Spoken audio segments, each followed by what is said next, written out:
Good evening.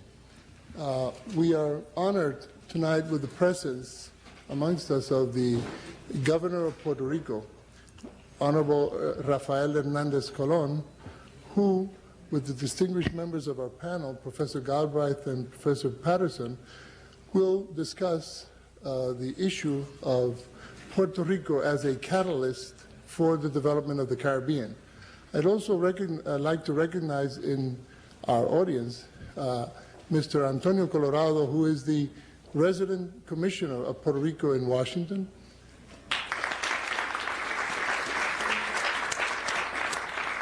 Mr. Amadeo Francis, who is the Deputy Secretary of State of Puerto Rico, who are part of the delegation presided by Governor Hernandez Colon. I am Yamil Khoury. I am the Director of Research for Latin America and the Caribbean of the Harvard Institute for International Development, and also a teacher here at the Kennedy School. And tonight we are going to have the opportunity to discuss a very important topic that is very relevant to those of us who are interested in the studies of Latin America and the Caribbean. I'd like to start by introducing each one of the panelists and also then invite Governor Hernandez Colon to make his presentation, invite then Professor Galbraith and then Professor Patterson to respond to his comments, and then open the floor for questions and comments. Governor Hernandez Colon has studied in Hopkins and law in the University of Puerto Rico, and also we will not hold this against him. He spent some time at Yale and has been a professor of civil law at the Catholic University of Puerto Rico. He's been 3 times elected governor of Puerto Rico and has occupied all the most prominent public positions, from Secretary of Health, Senator President, Secretary of Justice, Senator President of the Senate, and as I mentioned, thrice elected governor of Puerto Rico. His political theme and emphasis has always been characterized by the assertion of the Puerto Rican cultural identity, as well as the Puerto Rico role in the development of the region. Professor Galbraith needs very little introduction amongst us. As you know, he is the Paul Warburg Professor of Economics Emeritus at Harvard and internationally known for his development of Keynesian and post-Keynesian economics. He was ambassador to India from 1961 to 63, and also has been very much linked with Puerto Rico and its development, and was a very close friend of the founder of the Puerto Rican Modern Society, Luis Muñoz Marin. He was, Professor Galbraith, a key economic advisor to Senator Kennedy, and has published numerous books, of which we all remember The Affluent Society. Professor Patterson, Orlando Patterson, is a professor of sociology at Harvard and has done his studies of sociology at the London School of Economics. He is the author of 7 books and a special advisor to Prime Minister Michael Manley of Jamaica during the 70s. Of his books, The Sociology of Slavery, Slavery and Social Death, and others have been awarded numerous prizes. I would like to invite now Honorable Hernandez Colon to make his presentation.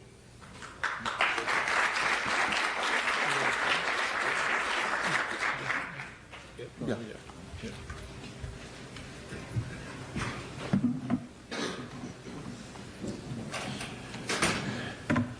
Good evening, Professor Galbraith, Professor Khoury, Professor Patterson, dear friends. I am pleased to be back in Harvard to discourse briefly on one of my most heartwarming and rewarding experiences, Puerto Rico's involvement with several islands and nations in South and Central America whose shores are bathed by the Caribbean Sea. At the beginning of the last decade, the U.S. decided that our region, at that time dubbed the Caribbean Basin, merited national attention.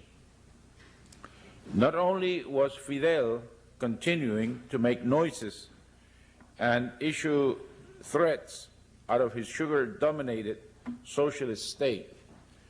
But there was the reality of Grenada, a small island state in the eastern part of the Caribbean, which had fallen under the spell of Fidel's imperialistic endeavors. Jamaica and the Dominican Republic were desperately striving to emerge from stagnating underdevelopment.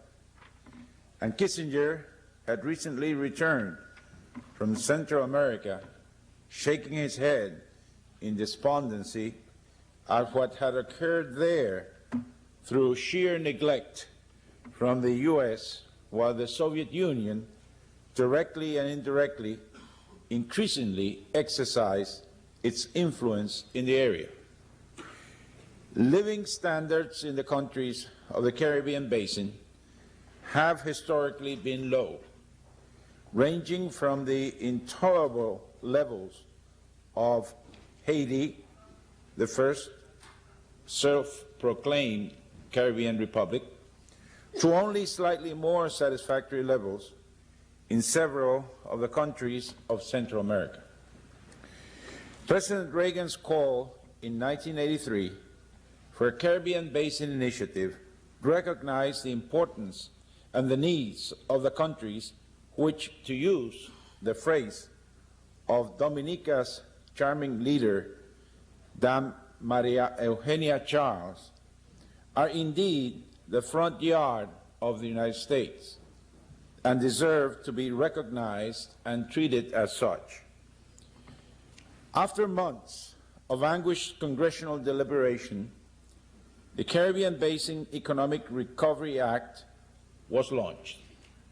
The U.S. opened its market to virtually any product of Caribbean origin, other, it seemed, than those for which the area had a natural affinity or comparative economic advantage.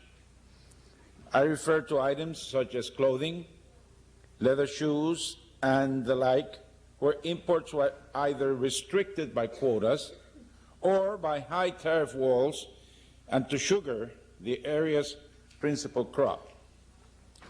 The Act offered a potential push to tourism through a convention credit, which, however, could only be useful to the handful of islands with a large enough hotel plant to be able to attract relatively large groups of visitors. More important, the Act failed to enact an investment credit, so essential if new capital, technology, and entrepreneurial talent were to be attracted to the area.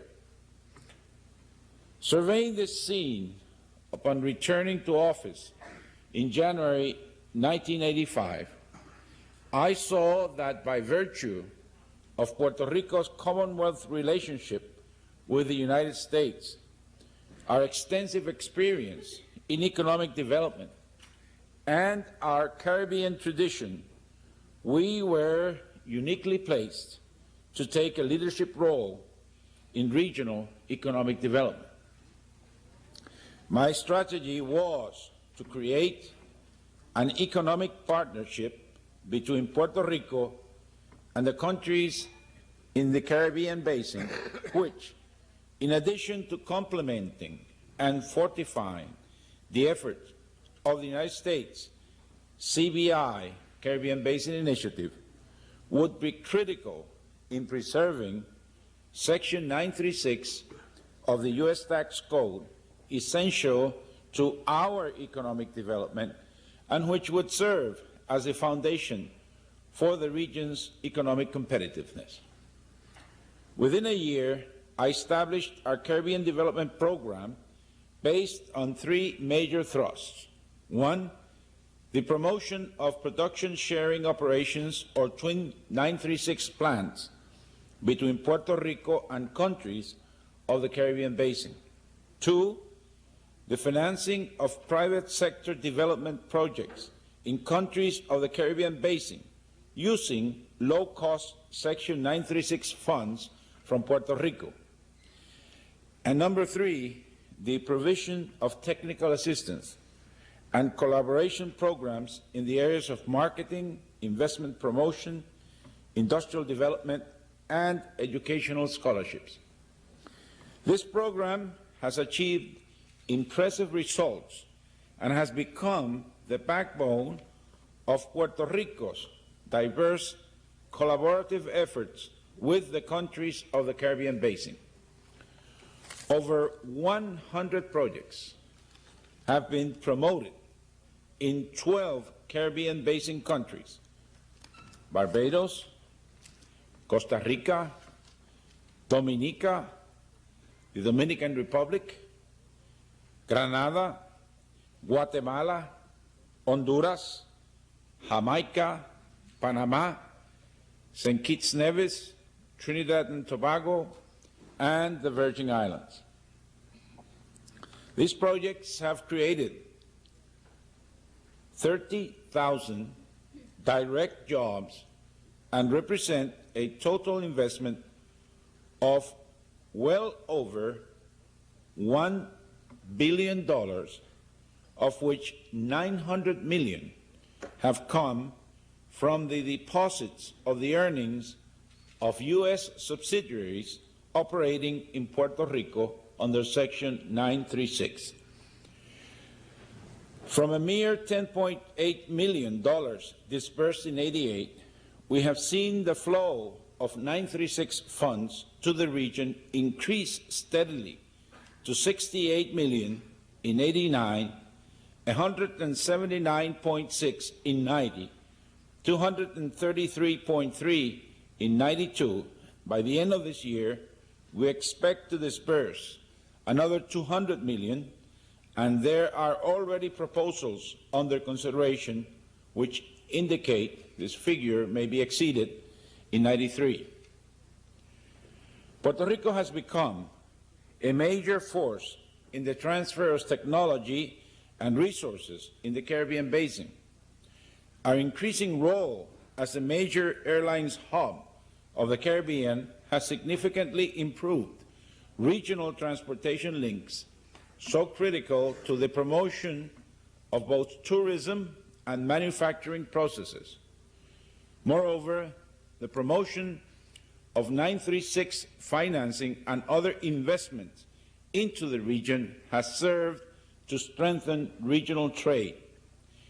Shipments from Puerto Rico to the Caribbean increased by 57% over the past 5 fiscal years, from $518 million to $812 million in 1992.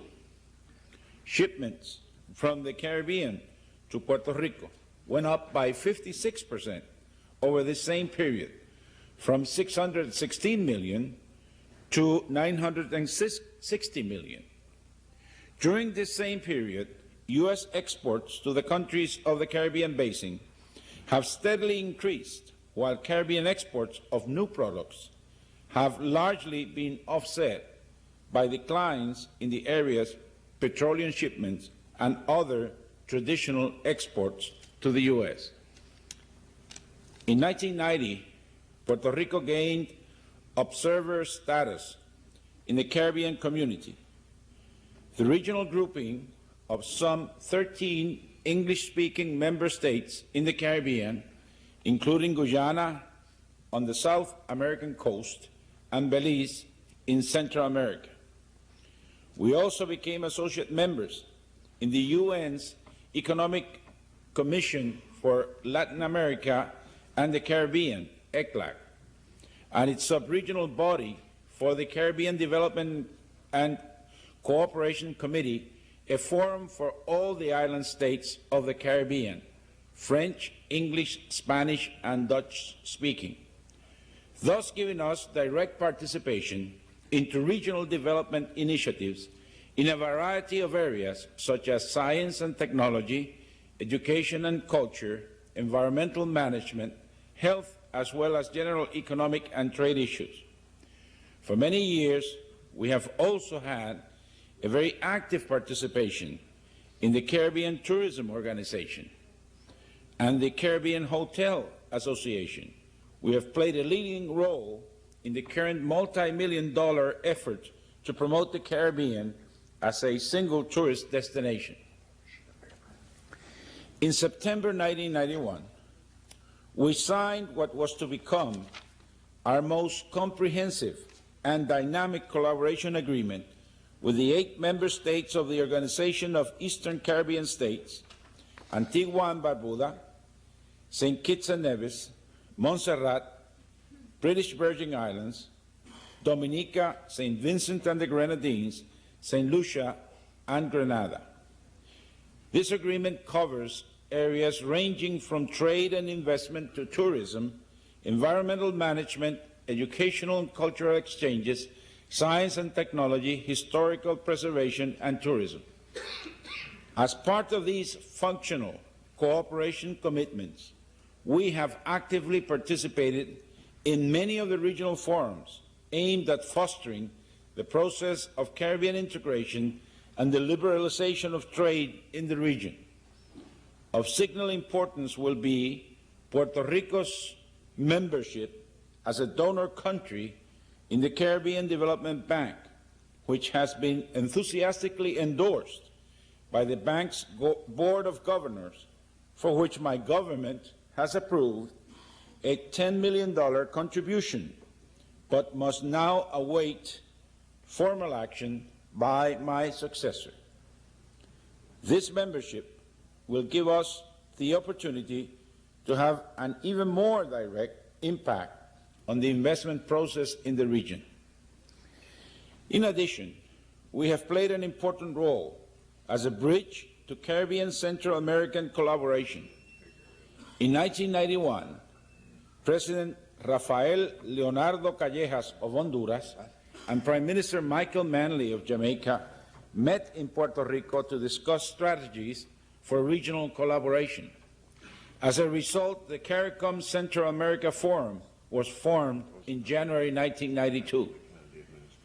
Through our offices in the United States and Europe, we have established very close collaboration with Caribbean Basin representatives on the matter of the North America Free Trade Agreement, NAFTA, and the Single European Market.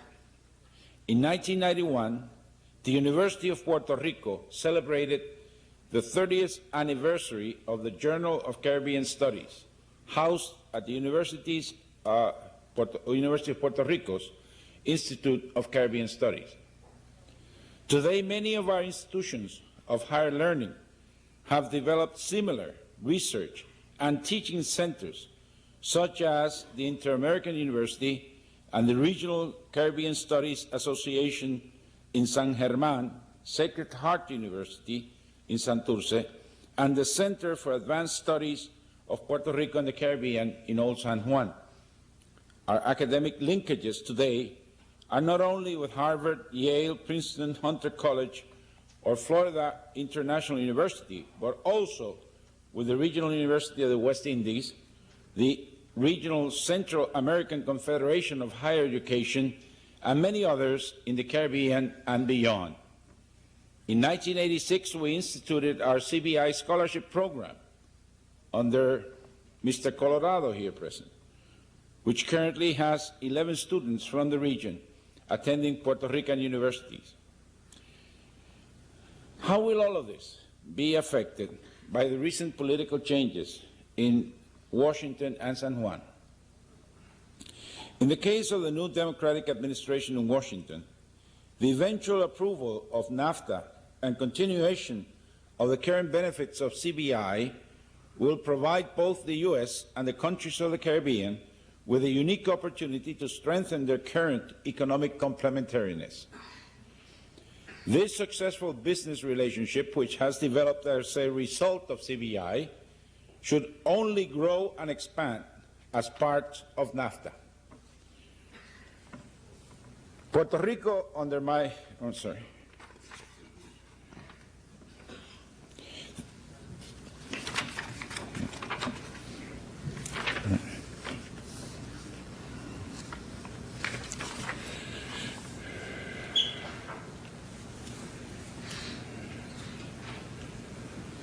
The incoming administration in Puerto Rico has been made aware of the important role that the Commonwealth has played to the benefit of our Caribbean basin neighbors as well as of the United States. We have institutionalized this role over the past decade, covering both the public and private sectors, and have established the conditions upon which the next administration can continue to strengthen Puerto Rico's regional presence. Both the U.S. and the regional public and private leadership have come to see Puerto Rico a true economic partner committed to regional development. Only a continuation of this commitment will provide the opportunity for the region to better utilize current CBI and 936 benefits, which, while developing new linkages within NAFTA in a manner which will complement the economic success of the policies of the past decade. The new administration in San Juan and in Washington should take note of the fact that the unifying thread of Puerto Rico's commitment to Caribbean economic development has been our common culture and history. Born of plantation societies and a colonial past, we in the Caribbean have forged a regional identity based on the commonness of our histories and cultures and the strength and willingness of our people. Whether it be in Spanish-speaking Puerto Rico, in Creole Haiti, Calypso Plain Trinidad, or Dutch-speaking Netherlands Antilles, you will find that amidst this diversity there is a oneness. As we have worked to strengthen our regional economic foundation, so too we work to strengthen our regional ties and integration, based more than ever on our common conviction as Caribbean peoples. It is this vision which binds us together, which facilitates our incipient efforts at collaboration. Washington cannot interact in this scale and in this depth, while it is natural for San Juan to do so. Pierre Labat, the 18th century West Indian chronicler, wrote, "To possess the wealth of the Indies, one must first have the wealth of the Indies in one's heart." As we in the Caribbean develop that wealth in our hearts, so too will we be able to develop the wealth of our nations. As this process takes place, Puerto Rico should continuously be at the heart of Caribbean economic development and cooperation, and continue its commitment to regional integration. Thank you very much.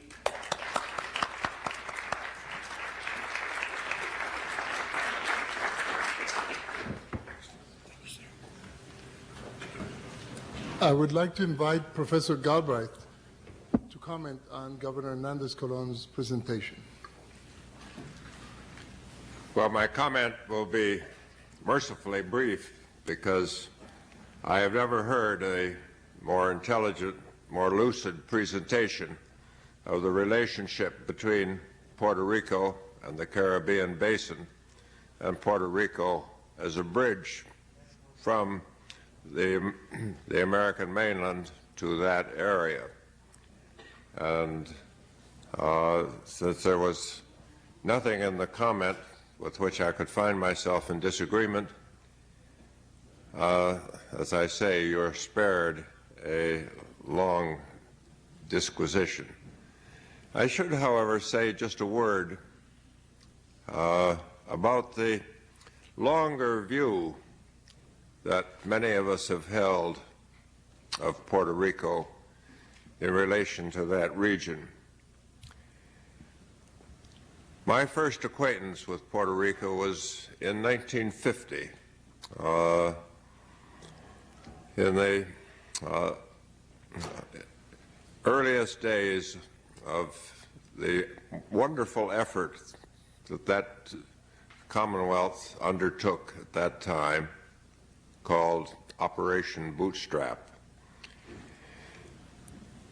I was at that time very much interested in getting some work at Harvard on the whole problem of economic development in the poor countries. We had a large number of people coming from the poor countries of the world, and, in my view, studying the sophisticated models of the United States and the Western economies, which had only marginal relevance to those countries. And with a group of younger associates, even younger than I was in those days, we took Puerto Rico as our model for what might be the design for economic development, and became acquainted with the extraordinary group of men who were at that time undertaking to relieve Puerto Rico from the reputation and indeed the designation that it had for long previous years as the poorhouse of the Caribbean. The leader, of course, was one of the most gifted political leaders of our time, Muñoz Marin, who brought to the idea of developing a modern Puerto Rico the conception that was peculiarly, distinctively his. I speak of a man who was once, through his life, was a very fast friend of mine, very close friend.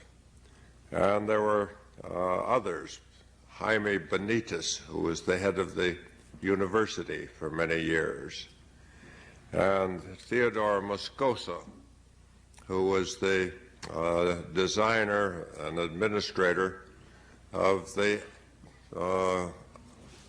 conception of economic development, which went under the wonderful term of Operation Bootstrap, you lift yourself, and others, functioning under also the benign help of a rather remarkable group of people in Washington who identified themselves with the Puerto Rican future and were very much concerned to see this development. It is remarkable to go back in one's mind to what this island was like in the 1940s and the 1950s. It was an archaic economy dominated by a few merchants who controlled the inflow and outflow of goods, a few owners of the great sugar centrales, which were important at that time, and an extremely cooperative set of newspapers which printed only the news, or printed selectively the news that were most important for maintaining the ancient hierarchy in their positions of economic and social power.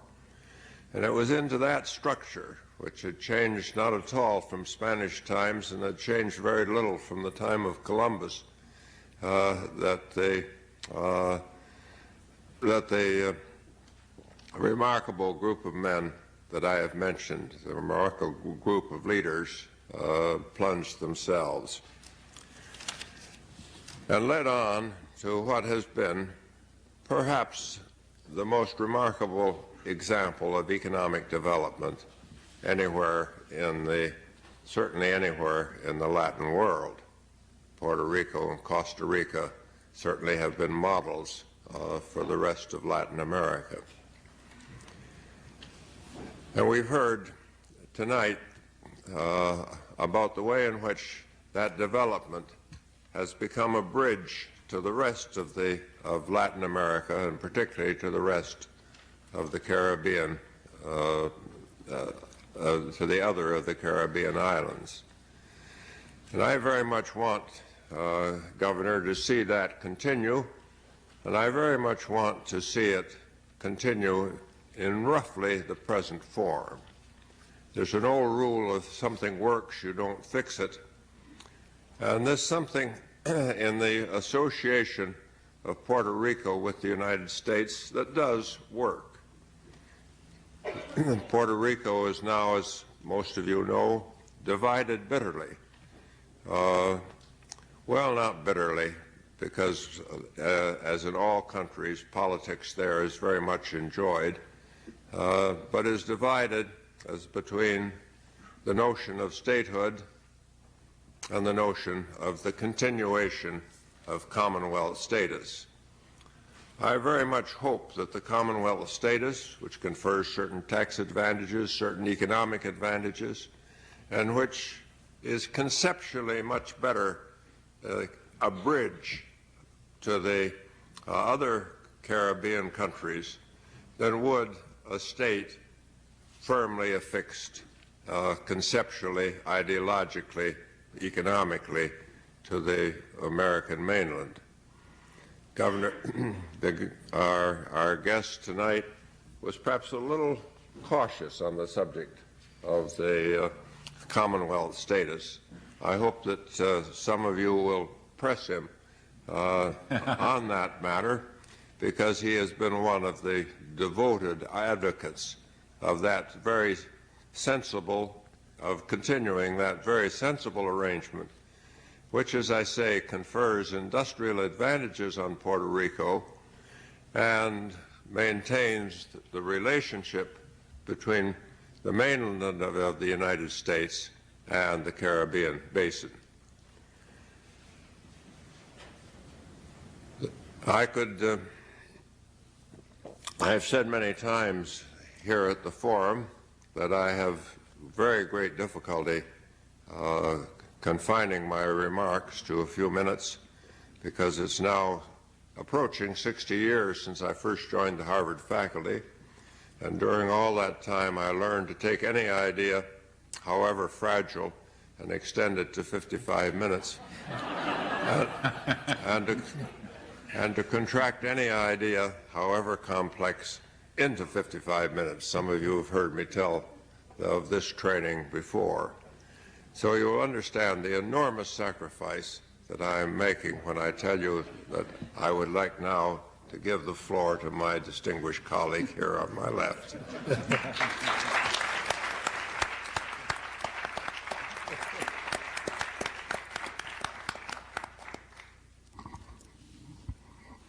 Right, it's always a formidable task following Professor Galbraith, and certainly I wasn't looking forward to it.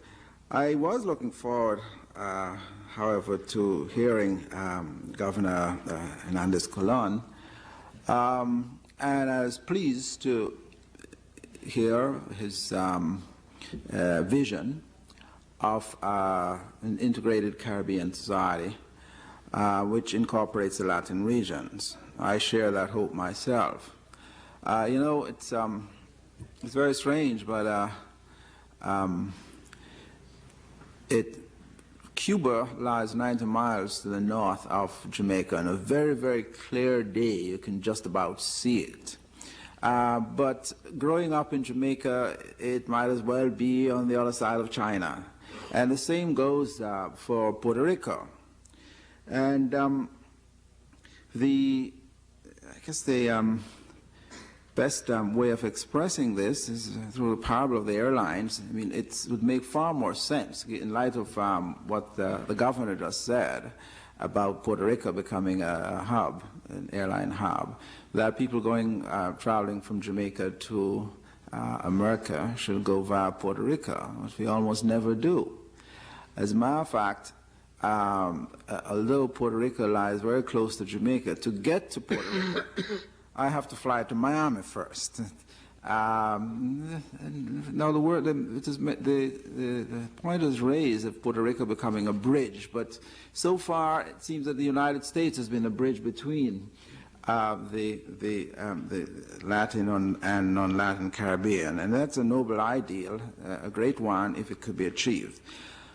Having said all that, I must express some skepticism about the way we are going about doing this and about the possibilities of achieving this, not just because of the not particularly impressive record of the English-speaking Caribbean societies themselves to have some kind of union, and they have the advantage of a common language and culture, but for other reasons.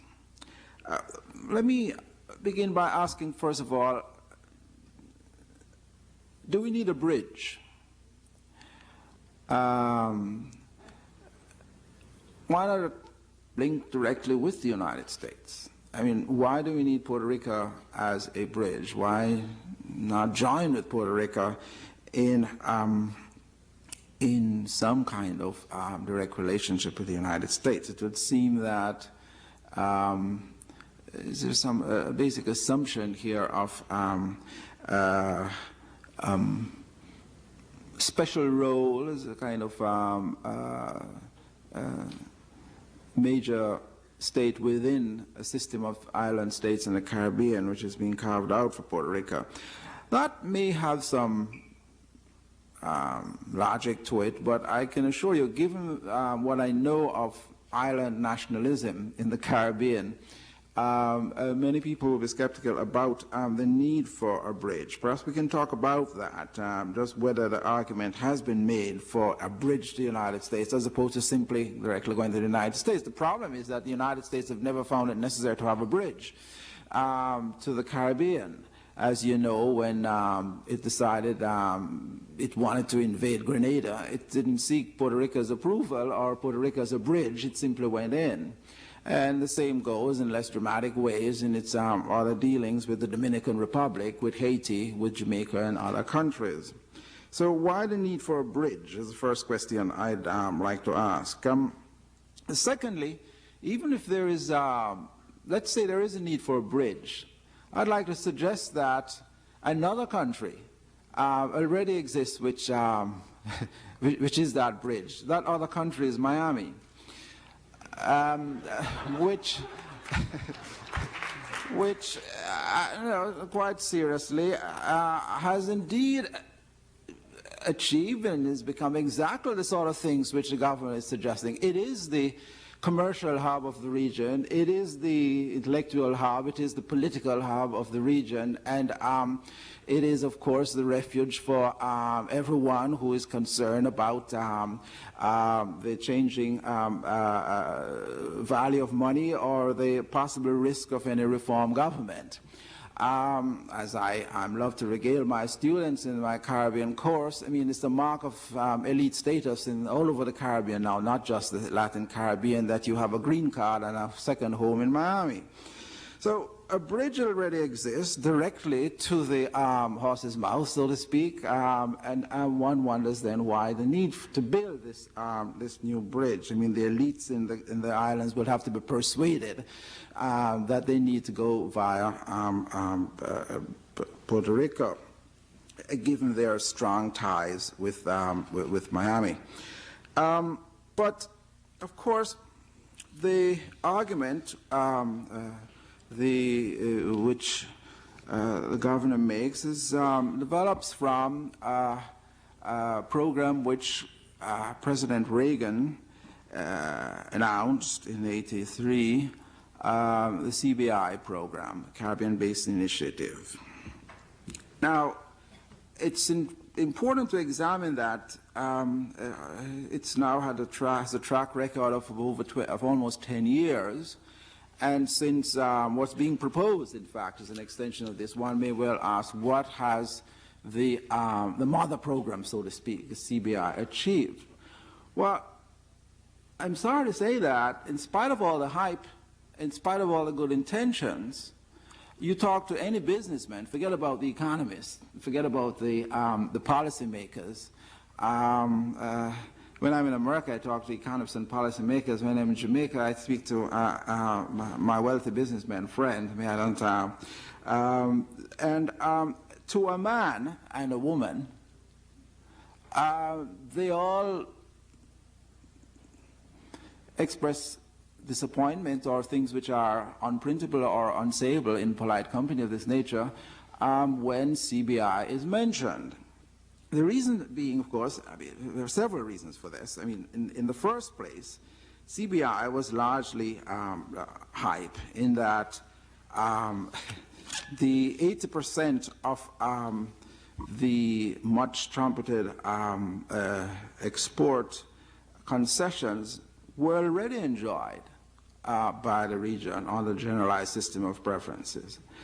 The really important proposal in the CBI projects were rejected. The 10% tax credit for investment was rejected.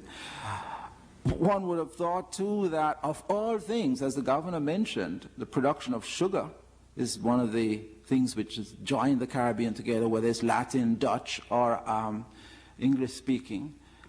Yet, incredibly, it's precisely in this area that the Louisiana and Florida sugar manufacturers were able to insist on the removal of any kind of important concessions. The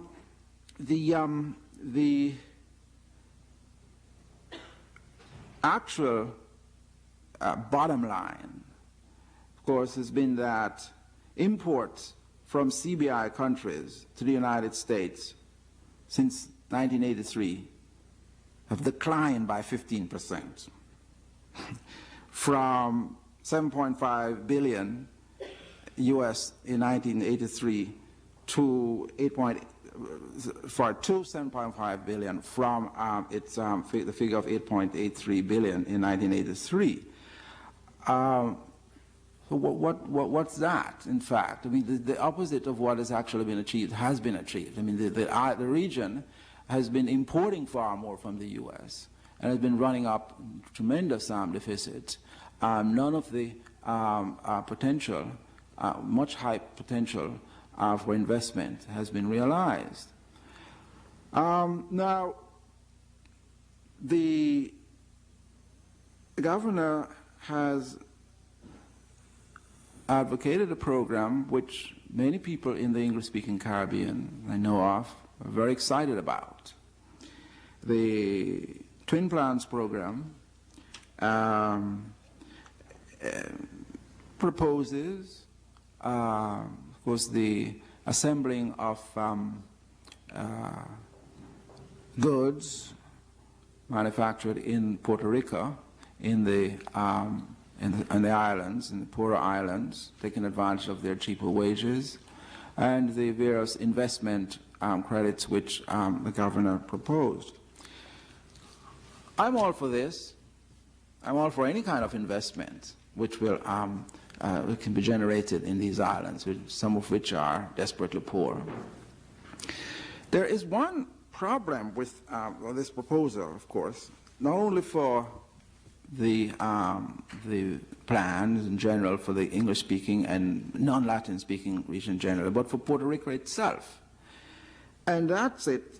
And that is the fact that they are all based on the continued existence of Section 936 funding. Now, let me, for those of you who are not Puerto Ricans and don't go around with these titles in your head, I mean, it's one of the annoying things. I mean, Section 936 funds, Section 221. This is one of the really frustrating things about sort of talking to policy people is that they turn out these numbers which they assume everyone knows what this means. And this is simply, this has been the sort of basis of U.S. investment in Puerto Rico, and which is being now proposed as a basis for this plan. This exempts from U.S. income tax profits earned by firms operating in Puerto Rico.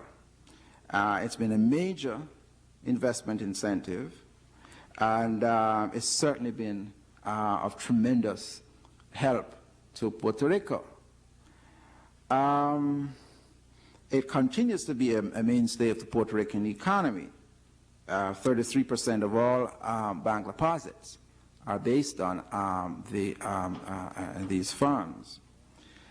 The problem with this is that if Puerto Rico becomes a state, if there's any change whatever in the state of Puerto Rico, this law, this fund, would immediately be put at risk. There's no reason to believe that it will continue. Given the recent political changes in Puerto Rico, with, I think, a more pro-statehood party in power, one seriously wonders whether one can advocate a program based on the continued existence of Section 936 funds. It seems a precarious basis for unity in the Caribbean. I would like to see it continue. As I said, I think the Twin Plant program is an extremely imaginative one and has been extremely helpful to many of the poorer economies. Certainly Jamaica itself has benefited, I know as a fact. But having said that, I should also point out that, again, one has to look at the bottom line. Over the past 5 years, as I looked more closely at the Jamaican national accounts, the Jamaica's trade with the Latin Caribbean has declined by some 40% in spite of this effort, not increased. This is my concern here. I certainly strongly advocate, as a Caribbean integrationist from my student days, anything which sees the enhancement of Caribbean unity. I'm all for that. This is almost an article of ideological faith for all Caribbean intellectuals. One of the very first political acts I engaged in was participating in the Plebiscite, which determined the fate of the West Indian Federation, in which we fought long and hard, but lost. This is my first political act. This is all my first great political disappointment. And I strongly advocate this, and I welcome, as I can assure you, all Caribbean social scientists and intellectuals welcome this overture. It's a very new one. It's an imaginative one. It certainly is long overdue. We know that the Cubans, of course, tried to use this appeal in the 70s in advocating the new Caribbean man for somewhat unscrupulous Cold War purposes. We are quite certain of the genuineness of your overture. The problem is whether the economic foundation of this project, based as it is on the continued existence of Section 936, is a viable one. I hope, for the sake of all of us who believe in integration, the Caribbean, that it is, but you can understand that I am deeply skeptical nonetheless. Thank you for your interesting comments. I'd like to request that Mr. Colorado, who's one of the architects of the Caribbean Development Program, try to answer some of the implications of what Professor Patterson has said, and maybe address the issue of if Puerto Rico, in the past 5 or 6 years, has invested about $1 billion of its funds in the Caribbean, how much of that has been invested in Jamaica? Question number one. Number two, how much has Miami invested in the region? Number three, how much has the region invested in Miami? Isn't that where the wealthy people of the region send their money? So the issue of the bridge of Miami versus Puerto Rico vis-a-vis the direction in which the funds flow and other implications of the very interesting observations of Professor Patterson, I'd like to invite Mr. Colorado to address them.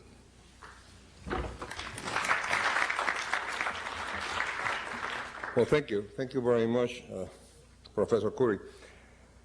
Let me first say that when we talk about Puerto Rico being a bridge, what we're saying is we understand the problems of the Caribbean because we're part of the Caribbean and we have gone through many of the things that many countries are going through today. Miami has not. It's a completely different circumstance. It may be the center or the hub for people from Jamaica that have to fly to Miami to be able to go to Puerto Rico, though from many islands they have to fly to Puerto Rico to go to Miami. But the reality is that Miami is not the Caribbean. It may be, in the waters of the Caribbean, but it's not the Caribbean in the sense of having gone through the experience, except for some of the Cubans who are there. But the reality is different. Now, what Puerto Rico went through some time ago might not be exactly the same as what Jamaica is going through today, but the problems are very similar. And the understanding of Jamaica, or the understanding of Puerto Rico, or the understanding of Grenada, or of Honduras, or of Panama, being seen from the perspective of American citizens in Puerto Rico is different than that being seen by American citizens in the mainland. There's a different relationship. And I was not involved with the Caribbean for many years, and 8 years ago when the governor asked me to start this program, I started getting to know the Caribbean. And then I realized that the English-speaking Caribbean was probably closer to Puerto Rico in many ways than even Central America. And though that we had the Spanish as something in common, and our culture in common with Central America, and we're very close to them, and to the Dominican Republic, we had a lot, much more than I ever thought, in common with Jamaica, with Barbados, with Grenada, Dominica, St. Lucia, etc., Trinidad, etc., etc. So I do feel, and having worked intensively in doing, I'm not a professor, not an economist. I worked trying to get things done. And the reality is there. It was very hard.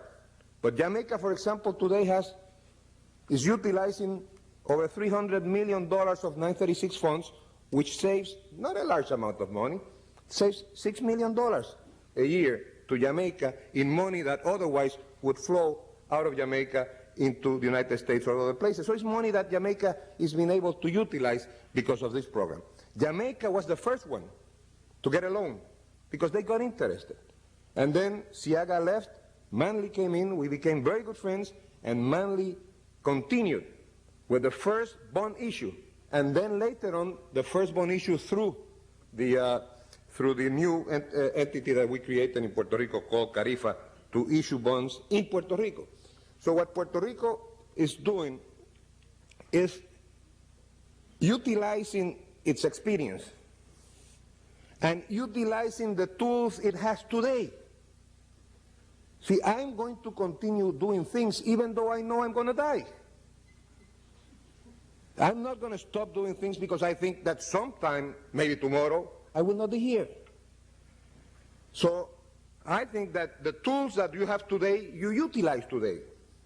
And those will give you strength so that when you don't have the tools, you may not need them. But you have to use them while you have them. And I think that's what we're doing. Now, complementary production, something which is good. It makes a production that otherwise would go to Asia stay or grow in the Caribbean. And it's not only low wages in one place, it may be agricultural production, it may be other resources that we may not have. It's a combination of advantages. I had a friend from Westinghouse that used to say that within the Caribbean, you could almost find any opportunity by a combination of utilizing those benefits that each country would give. And I think that is so. But I think that we have been apart for too long. And we have been apart in the sense of thinking that if you're a territory, the other one is a part of France, the other one is Dutch, and then looking only at those, the CARICOM countries, for example. I think we have all to find out the advantages that each one has to offer. Puerto Rico, what we have. Dominican Republic, what it has. The French departments, what they have. And utilize it together for the benefit of all. Now, in addition to that, I think the message is that by working together, be it today with 936, be it tomorrow with 937, be it the day after with 102 or whatever, by working together, we can complement each other in such a way that it can be better for all of us. I think we have seen that happen. I remember when we started this program, I was told you will never be able to invest $100 million in the Caribbean in 1 year. Last year we invested 230. There's not one world organization or international organization or national organization that has invested, disbursed more funds in the countries that we have been able to do than Puerto Rico has. So I think it's not a breach. I think it's sort of an interpreter. It's sort of being able to translate to the big nation, to the nation that everybody's scared of. And now that they get together with Mexico, now that what's going to happen to us? So Puerto Rico can help. We speak both languages. It's not that we're better than anyone. No, we went through some experiences. And those experiences helped us realize that there's a lot to be done and that we can do much more. So I think as Operation Bootstrap was for Puerto Rico, we're not saying copy what we have. We're saying let's work together in finding out what is good for all of us. It may not be tax exemption in some cases. It may not be other things that we may have. It may not be 936. But I'm sure, because we have seen it work, from $10 million to almost 300, from no jobs to 30,000 jobs, complementary production, not complementary production, agriculture, etc., etc., etc. So I've had 8 years of fantastic experience with the Caribbean countries. I've really gotten to love each one of them and to work together with all of them. And I think we've come up a long way. The Caribbean, not Puerto Rico. Puerto Rico within the Caribbean, working together. It's been wonderful, and I think that there's no limit to what we can do. There was this calypso I heard in Trinidad many years ago, and I made it my theme. Said, we can do it if we try. Let's try it a little bit harder. Thank you.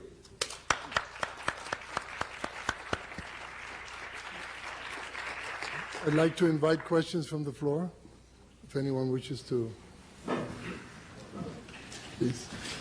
I'm Wayne Cox. I'm a Bush Leadership Fellow from Minnesota here studying at the Kennedy School. And I'd like to ask Governor Hernandez Colon a little bit more about the 936 program. The New York Times recently did an analysis of that particular program and found that pharmaceutical companies in Puerto Rico received about $8.6 billion under the particular program, and that averaged out to about $60,000 to $80,000 per job created in Puerto Rico. My question is that the type of subsidy and the type of development that is really self-sustaining, first, and then secondly, is it the type of subsidy that American taxpayers should feel comfortable with? Okay. Well, first of all, I would like to say that it is not a subsidy that American taxpayers are paying, because the primary taxing jurisdiction here is not the United States, but Puerto Rico. So if 936 did not exist, then Puerto Rico would be the one to impose the tax, and the U.S. tax system would react with a credit to the Puerto Rican tax. So the American taxpayer is, in fact, not subsidizing the 936 program in Puerto Rico. It is the Puerto Rican taxpayer who's doing that because we enjoy fiscal autonomy.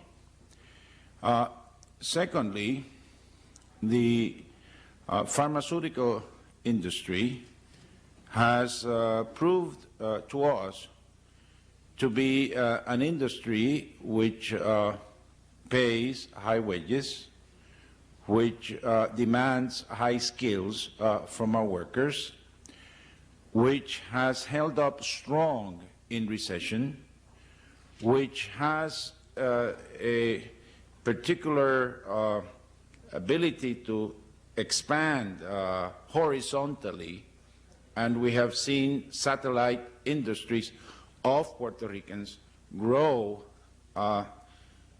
around the pharmaceutical plants. What I'm saying is that to us, the tax exemption which we give the pharmaceuticals is an investment in the development of Puerto Rico with an industry that has proved itself to have a strong multiplier effect within our economy. Thank you, Governor. Okay, thank you. Mine is rather a statement to the concept of the bridge.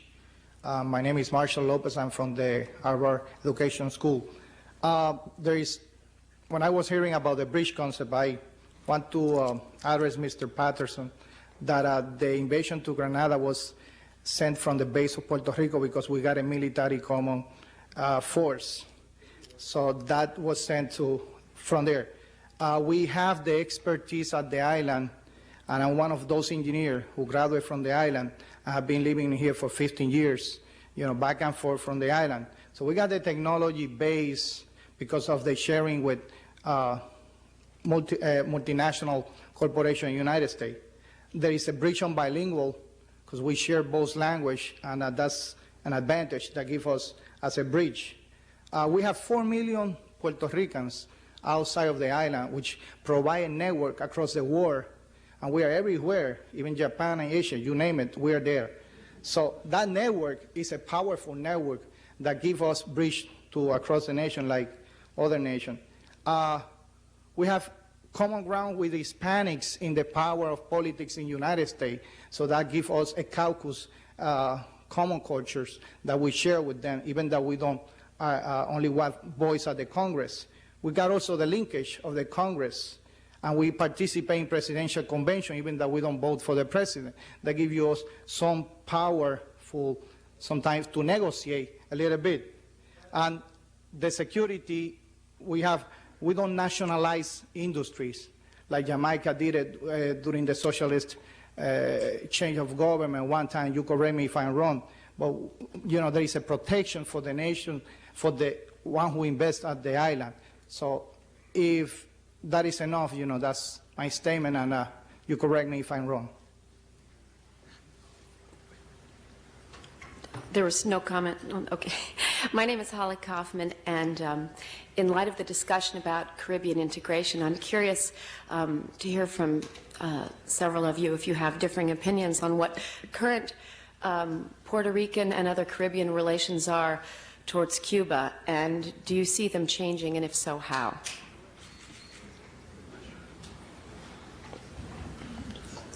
I can comment on Puerto Rican relations with Cuba. I think you will find some differences, but perhaps not many, amongst the islands. Some more fundamental differences with regards to the Central American nations and Mexico.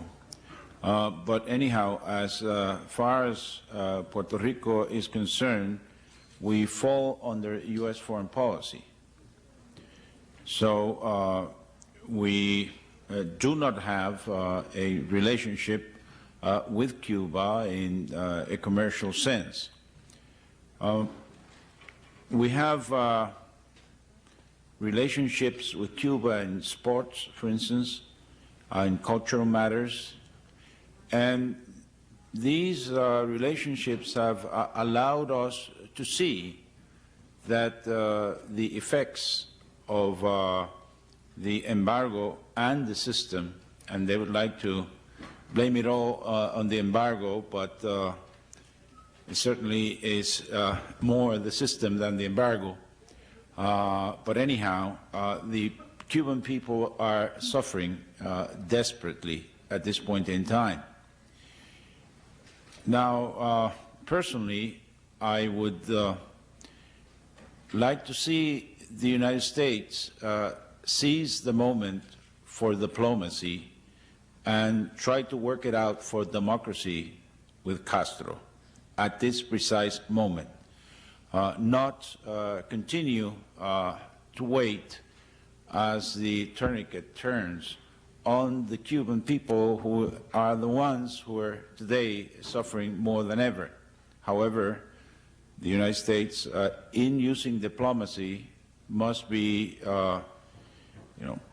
unrelenting in terms of the demands on the human rights and the democratization of Cuba from Fidel Castro.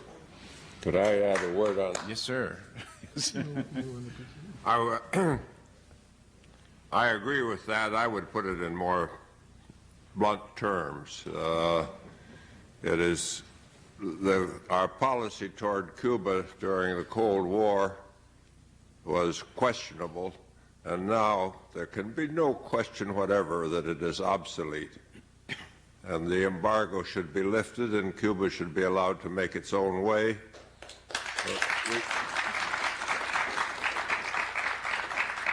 We shouldn't applaud any suppression of civil rights, but on the other hand, we should recognize that we cannot enforce liberal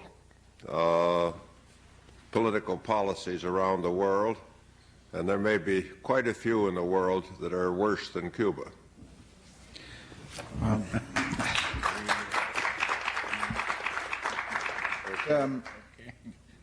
Jamaica's problem was that it took Professor Galbraith's position 20 years too early. It took the same position you did, but 20 years too early. In the 70s, in the early 70s, the Manley regime, using exactly that argument, that it's a sovereign state, Cuba, and so is Jamaica, and at the very least, we ought to have a relationship with each other. Set about restoring diplomatic relations and friendly relations, made it absolutely clear that it had no intention of becoming a communist state. And incidentally, apropos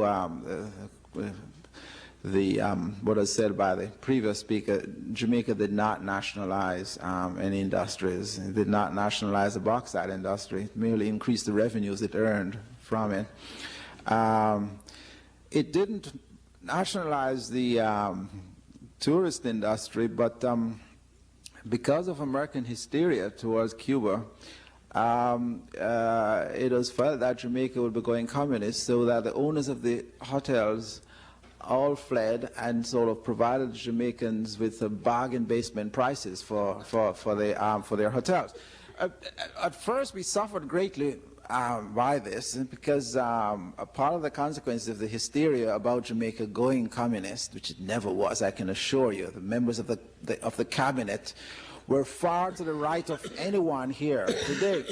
But there is one happy consequence of all this, and it's the fact that Jamaica today has the highest rate of local ownership of its tourist industry of any Caribbean nation, all now happily owned by capitalists, let me say, not by the state, which disinvested rapidly. I share Professor Galbraith's position with respect to Cuba, but let me point out one ironic consequence of this. I mean, there's a funny situation in the Caribbean where people are going around saying, you know, those communists in Cuba and so on, we should really sort of let them have it through one side of their mouth, and then the other side of their mouth, they're absolutely terrified that Cuba, in fact, will be allowed to join the community of hemispheric nations, because they're terrified of the competition from Cuba, especially the tourist industry, and other areas. It's a sort of curious situation. Cuba has paid a very high price, of course, for American policy and for its, I think, unwise dependency on the Soviet Union, which to a large extent it could not avoid, but it is partly responsible for. But it's an obsolete policy now, and one is looking forward to a free Cuba as part of the community of Caribbean and New World nations. Question? My name is Jim Tipton. I lived very pleasantly in Puerto Rico for nearly 15 years until I moved up here 3 years ago. On the night of November the 4th, Governor, I had a call from a good friend in Guanica who was giving me the sad to him and sad to me news of the election the day before and the change of administration, which you mentioned very, very briefly. My question is going to have two prongs. Despite what Professor Patterson had to say about the possibility of statehood making a difference, I don't think there's any chance of statehood, even if it is accepted, coming about within, say, 2, 3, 5 years. So part of my question is, will you be willing to talk to us a little bit more about what you speculate the new administration, more conservative than yours, is my impression, might have in terms of the economic aspect? Now I want to add to that a question related to one of the things that Professor Galbraith has told us about the Munoz Marine, great program, one part of which was Operation Bootstrap. But another part of it has not been mentioned again, but very briefly. And the cultural, the development of, say, the Casales Festival, the theater, the arts and crafts. In terms of what you've described about the CBI, it seems to me that one possibility would be, in addition to the economic aspect, there could be these meetings that you described having some kind of cultural. Now, how much of either or both might be expected to continue under the new administration? Well, the new administration is going to pursue contradictory goals. Politically, they intend to pursue statehood, and they have announced that they will have a plebiscite on their local initiative, hopefully to win it for statehood, and then present the petition to the U.S. Congress. Economically, they hope to make our economy grow and to lower our unemployment. Now, these two goals cannot go together because the growth of the Puerto Rican economy is very much dependent on investment, and that investment, if it's any type of serious, important investment, is very much dependent on the present fiscal autonomy of Puerto Rico and the conditions that there exist. Now, they will try both goals, and they will achieve neither by trying them both. However, since they will try both, they will continue in a much less effective way our policies regarding the Caribbean. And they will try to do something. They will not either abolish our policies or renege from them. They will sort of pursue them to the best of their abilities within the context of this deep contradiction in which they're going to find themselves. Now, having said that, I want to say that I see no possibility of statehood for Puerto Rico. That is, for a very, very long time. Reasons I see no possibility of that are the following, and they stem from lessons learned during 1989 to 1991, where the government of Puerto Rico and the three political parties joined together to get from the U.S. Congress a binding plebiscite so that we could make the decision on the future of Puerto Rico, statehood, Commonwealth, or independence, and the Congress would accept the decision of Puerto Rico, and in holding this binding plebiscite, the Congress would also state the terms and conditions for each one of the status formulae so that the Puerto Rican voter would be duly informed about these conditions at the time that he voted. Conditions, for instance, such as we're discussing Section 936, whether Section 936 can continue for a transitional period under statehood, so that the transition would not be so disruptive to our economy. That's an important condition. The question of language. What will the Congress require by way of language to a Puerto Rico seeking statehood? Historically, the Congress has required from all territories that seek statehood and that have populations that speak a different language than the English language. They have, the Congress has required, for instance, from New Mexico, from Oklahoma, from Louisiana, that English be the official language and that it be the vehicle of instruction in the public schools. Could I interrupt there? Yes, yes, sir. Just one passing comment, though things will have changed a little bit because since we've had George Bush, it doesn't have to be very good English.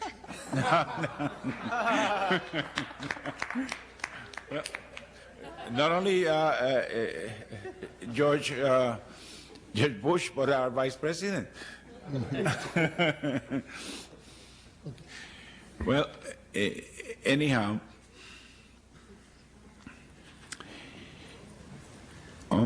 it became clear from this experience of 2.5 years of the government of Puerto Rico and the three parties together.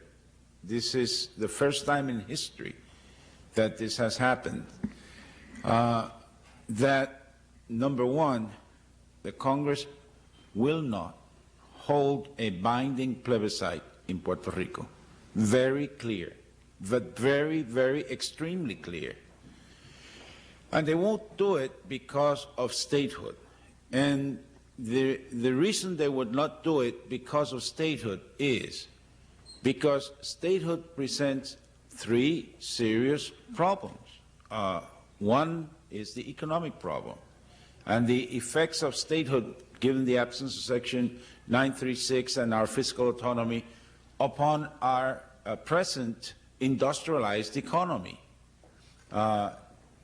Devastating by all studies presented to the Congress or done by the Congress. Number two, the cultural aspect. We are a different people, and this is the first time that the United States confronts this situation in a possible case of statehood. We are a different society. We're a distinct society. We speak Spanish. Our culture is a Hispanic culture. And although we are American citizens, we have, let's say, the same relation that the people from the province of Quebec have to the other Canadian provinces. And so the Congress is clear in terms of the difficulties of such a union. And I mentioned the language issue. The language issue is fundamental because in accepting, say, a bilingual Puerto Rico as a state, a bilingual state, the United States Congress will then, breaking all historical precedents, will be setting a new linguistic policy for the whole of the United States, which will be thereafter bilingual. And that is a major, major decision for the Congress. On top of that, you have the question of the majority, the amount of the majority, and the fact that it must be sustained for a prolonged period of time. Because, I know, I will mention this authority in this House, as Pat Buchanan says. This is one of the most ancient type of marriages. It's unbreakable, the relationship of statehood, state to state. The U.S. fought a civil war over that. So the Congress has to be really satisfied that this different culture, these different people want statehood, and they are determined in that, and they're not going to change their minds in 4 or 5 years down the road. So we see the presence of Alaska, Hawaii, see how they petitioned the Congress with majorities of over 90% in their plebiscites. And we see the road to statehood, and it's a road that really takes decades, and it takes sustaining that majority for that period of time. And frankly, I don't see that happening in the case of Puerto Rico. To me, it's really out of the cards. So you need not worry about 936 and status. I would like to say before closing this very interesting dialogue, I cannot leave without saying something about the previous discussion about Cuba. As probably the only Cuban on this panel, and one who, believe me, has suffered much and greatly from that regime, I would like to say that if we are to pursue a democratization of the Cuban society and allow us to witness the sugarcane curtain to fall, it will not be through the same methods and policies that have failed for 33 years and that have been used as an excuse for their own failures. It is the opening of dialogues, commerce, and contact with our own free institutions what will accelerate and achieve what a blockade and military overtures have not. History, as recent as Eastern Europe, demonstrates that. Mm-hmm. So in closing, I would like to say that the old symbols of middle road to freedom and showcase for democracy attached to the Puerto Rican model of development during the Alliance of Progress days are now obsolete and have been replaced by the new vigorous campaign of Puerto Rico, the shining star of the Caribbean. And it is for us people in public health and in medicine who have admired so much what Puerto Rico has achieved, a small island with very little natural resources except its people, they have achieved in 30 years the highest standards in health, in public health, which took the United States 50 years. And now we see them sharing their benefits with other Caribbean nations. We see that the success of this symbolism over the past decade or so relates to the ways in which Puerto Rico, the Caribbean Basin, and the United States have related to each other, and the special role which Puerto Rico has played as an economic, technical, communications, and transportations, let's not say bridge, let's say hub, in this Caribbean Basin. We would like to express our hopes and expectations that with both the U.S. and Puerto Rico administrations, that they will follow and keep this brilliant trajectory of a nation that, while being inextricably part of Latin America and the Caribbean, is at the same time part of the diversity of cultures that melt into the U.S. society, and express our equal expectations that the Honorable Governor Hernández Colón will continue his leadership in keeping Puerto Rico still being the shining star of the Caribbean. Thank you all very much.